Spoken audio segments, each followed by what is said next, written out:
Once upon a time, in a quiet village surrounded by mountains, there lived a 25-year-old man named John. John was restless. His mind never stopped racing. Thoughts about the past haunted him. Worries about the future filled him with anxiety. He felt tired all the time, and even small joys seemed out of reach. Sleep was difficult. Smiling felt almost impossible. He tried everything, walking in the fields, reading books, even talking to friends, but nothing seemed to quiet his mind. One day, John heard about a village far away, high in the hills. People said that a wise old man lived there. This man had once been a famous psychologist in the city, helping countless people find peace. But now, he had left the busy life behind to live quietly, close to nature. Some said he only gave advice to those truly ready to listen. John felt a spark of hope. Maybe he can help me find peace, he thought. After days of walking through forests, crossing streams, and climbing hills, John finally arrived at the village. He saw a small house, hidden behind green vines and flowers. On the porch sat the old man, eyes closed, breathing slowly, completely calm. John approached quietly. "Sir," he said softly, "my mind never stops. I feel restless and anxious. I want peace. Can you help me?" The old man opened his eyes slowly and gave a gentle smile. "Peace, you say? I can help. But first, I want to give you a small task. It will teach you something more powerful than any advice." He led John to a little yard and filled a glass to the brim with water.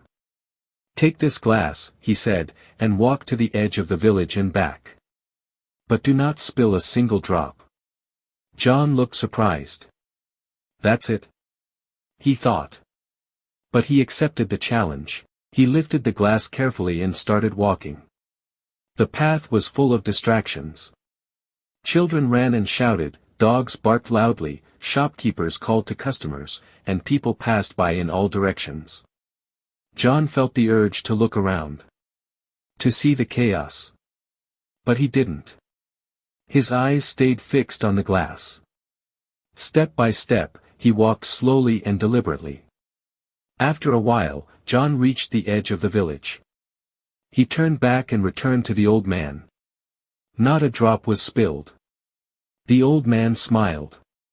"Good. But tell me, did you see the children playing? Did you hear the dogs barking? Did you notice the people passing by?" John shook his head.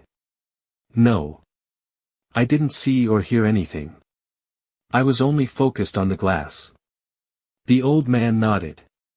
"That's the secret. When your mind is completely in the present, there's no room for fear, for confusion, or for unnecessary thoughts. You weren't thinking about the past. You weren't worried about the future. You were just here, fully aware, fully alive." John paused, letting the words sink in. "That's it, that's what I've been missing." The old man continued, "Many people spend their lives trapped in memories or worries. They forget the only place real peace exists, the present moment. You are practicing it without even knowing. That focus, that attention, is the path to inner calm." John looked around the yard. He realized he hadn't even noticed the birds, the breeze, or the beauty of the village. Yet, he felt something he had never felt before: quiet, stillness, and peace. The old man said, "Peace is not something outside. It's inside you. It has always been there. The moment you live fully in the now, your mind stops racing. Your heart feels lighter. You finally breathe." John bowed his head. "I understand now. To calm my mind, I must live in the present. That's where real peace begins." The sun was setting. The sky glowed orange and pink. Birds returned to their nests, and the wind carried a soft, calming scent through the village. John began walking home. But he was no longer the same restless young man. Inside, he felt a quiet joy he had never known. From that day on, John practiced this lesson every day. Sometimes he would sit quietly, focusing on one simple thing: a glass of water, a tree, a breath. And slowly, his mind became calmer, his sleep deeper, and his worries lighter. He had discovered the truth: peace is always available to anyone willing to live fully in the present moment. Folded hands. If you enjoyed John's journey, give this video a like, share it with friends, and subscribe for more inspiring stories. Light bulb comment below: what's one small thing you could focus on today to quiet your mind? Let's help each other find calm. Remember, true peace is not out there somewhere. It's already inside you. You just have to notice